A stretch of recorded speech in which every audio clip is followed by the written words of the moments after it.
Hey guys, welcome to the last installment in the If I Could Only Have 3 Guns challenge. And once again, this challenge was put out by Hamilton Outdoors, and the scenario is the ATF has designated you can only keep 3 guns: a shotgun, a rifle, and a pistol. And I've put a lot of thought into this and going to go through several of my options and why I'm not choosing them. Alright, so first off, this is probably one of my biggest dream guns. This is my reproduction wheel lock pistol. It was made in Poland. It has inlaid bone, uses pyrite as the ignition source, and is just an utter piece of artwork. It is just absolutely beautiful. For practicality reasons, though I would love to keep this one, I'm going to have to pass. Next up, a little more practical for self-defense. This is an Elgin Cutlass. You have one shot, it's percussion, it's 44 caliber, and has a backup knife blade. This is made by a company called Classic Arms. You can still get these in kit form from Dixie Gun Works. Pretty fun kit to build, interesting firearm to shoot, but having to rely on a blade for backup, I'm gonna have to pass on this one as well. Alright, moving up to practicality, I've got a 6-shot here. This is an Ethan Allen pepper box. It's got 6 barrels and rotates just like a regular revolver. Very, very muzzle heavy. And it is percussion, so it's muzzle loading, or it's a muzzle loader with black powder and percussion firing. Fun to play with. Back in the 1850s, this probably would have been my first choice. But we're in 2021, so I'm going to have to pass. Up in time, about 30-40 years, is essentially the Colt Single Action Army. This is actually a reproduction, well, it's a Ruger Vaquero. It's in 45 long Colt.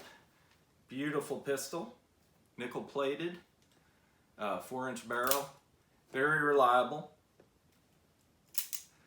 But you just have 6 shots. If you do the cowboy load, you only have 5. So not a lot of firepower, and being single action, not very practical as far as being lending to quick follow-up shots. So I'm going to have to pass on the Ruger Vaquero. This is my North American 22 long rifle, North American Arms. Has this nice little belt clip. With this short barrel, does not develop much muzzle velocity. It's only a 5-shot. Reloads are incredibly slow. You have to pull out this pin, pull the cylinder out, push each round out with the pin. So not really practical, and it's not very accurate. Well, at least I can't shoot it very well. So, going to pass on that one. Moving up in technology, this is my Smith & Wesson, I call it my kit gun. It is an Airweight. It's a 317-3. It is an 8-shot revolver. It's double action. Has adjustable sights. Incredibly lightweight. Great for carrying long distance. Just throwing on, you don't even know it's there. It's so light. But being 22, as far as for hunting anything other than a small squirrel or rabbit, personal defense, it wouldn't be my top choice, and I'm going to have to pass on this one as well.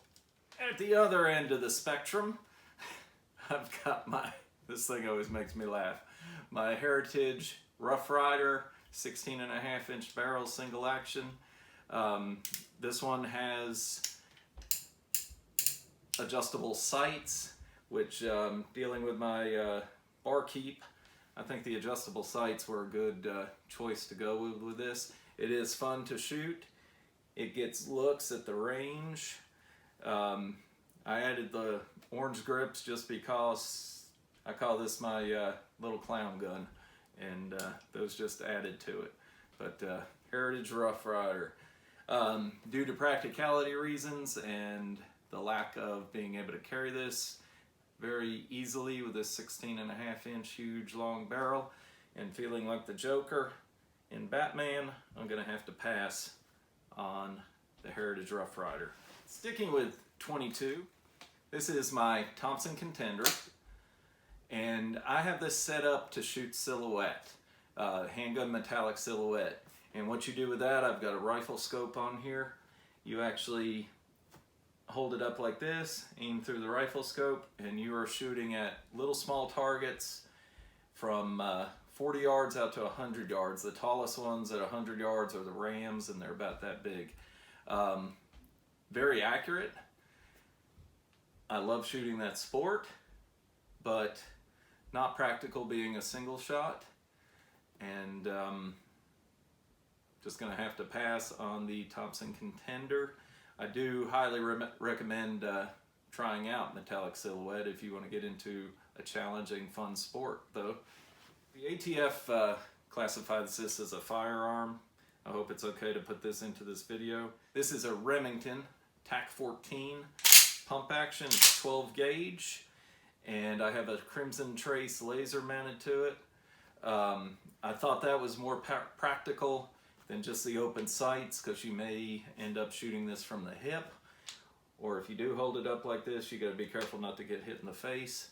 But shooting these, they're just not real practical, I don't think, even with the laser.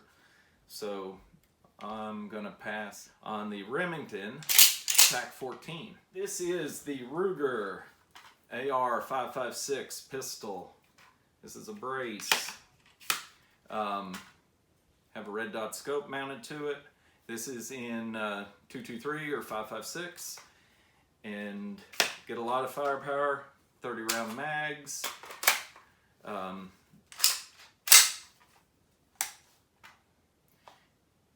Definitely a lot of firepower, a lot of stopping power, quite maneuverable, but just a bit too much and also hard to carry for a pistol. So I'm going to pass on the Ruger AR-556. This is the CZ Evo, and this is in 9mm. Has flip up sights. Fun little 9mm pistol. 25 round magazines, I believe, if I remember correctly. Might be 30. Darn it, can't remember, I'm sorry. But fun pistol. Has a projection here, a Magpul projection. I can't remember the name of that, but so you don't shoot your hand off. You can also unthread this and mount a suppressor. Fun to shoot, but not very practical as far as carrying with you. So I'm going to pass on the CZ Evo 3. Alright, one of my most fun guns to shoot. Another Ruger. This is the Ruger Mark II. And on this Mark II I have a Tasco ProPoint Plus scope. It has adjustable reticles. It has 4 different dot sizes. I wish I could go back in time and buy a dozen of these. This is one of the best red dots that I have ever ran into, and if anybody watching this has one they would like to sell, please mention in the comments, and you might sell it to me. I've got a Volquartsen grip on here, a Volquartsen extended bolt, not release, but bolt racker, I guess you would call it. Has a Volquartsen trigger on here. Highly accurate 22 pistol. fun to shoot, fast, but not much stopping power. So as much as I hate it, I'm going to pass on my Ruger Mark II. For practicality in self-defense, I think it's hard to beat a hammerless revolver. Got 5 shots. All you have to do is pull the trigger. I just got finished riding my bike, and in addition to the physical fitness part, it really helps with mental fitness.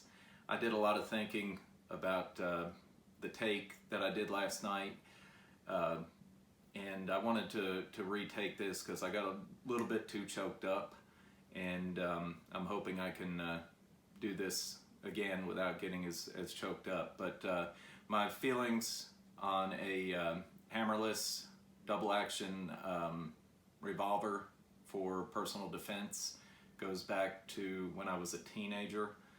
My neighbor, he served in Vietnam and suffered apparently from PTSD and had an episode. He ended up shooting his brother. He threatened to shoot my dad and myself, who were trying to help his brother. He shot his brother in the chest with a shotgun, and the law enforcement and rescue people were there, but they would not approach the scene because he was out there shouting that he was going to shoot everyone. But when you're in a situation like that, I think the least you have to think about, the better. And that's why I feel a hammerless is the way to go. And I'm going to insert this in and replace it on the video with the take that I put last night. And I apologize for the different dress and me being all sweaty here, but I just didn't want that out there. And unfortunately, that man lost his life later that day after he shot 2 police officers. And unfortunately, the brother that I ended up, I tried to treat him for first aid and treat him for shock and keep him as comfortable as possible, but he was shot in the chest and the blast severed his aorta and he passed away. All right.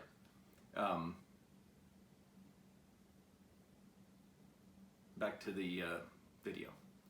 I understand some would argue this theory and say that more shots is important, you know, with a semi-automatic, but unless you're going to train extensively, I just feel the least you have to worry about, the better. And that's my thoughts on concealed carry for myself. This one is in 9mm. It uses moon clips, but 9mm, I think we could do a little bit better on stopping power, so I'm going to have to pass on this one. We can move up in stopping power. This is Smith & Wesson 500. Smith & Wesson, this is their Grizzly defense handgun. This actually comes in a case, airtight case, where you would carry it on an airplane with you, flying around the bush in Alaska. 500 Smith & Wesson Magnum in this little snub-nosed barrel is a handful. This is 5 shots, has adjustable sights, but it is a bear to shoot, as well as the fact that it would kill a bear. But I'm gonna have to pass on the 500 Smith. I believe they call this the emergency survival, if I'm not mistaken. All right, another Smith. This is a Smith 44 Magnum. This is their 29 Classic. So this is similar to Dirty Harry's gun. If you remember, the most powerful handgun ever produced from the movie. This one has an extra lug under the barrel here. That's what the 29 Classic has. But great gun to shoot. 44 Magnum. It's a bit big, little heavy. Definitely reliable. It's double action, but I'm gonna have to pass on this one. This one would be good for hunting though, I believe.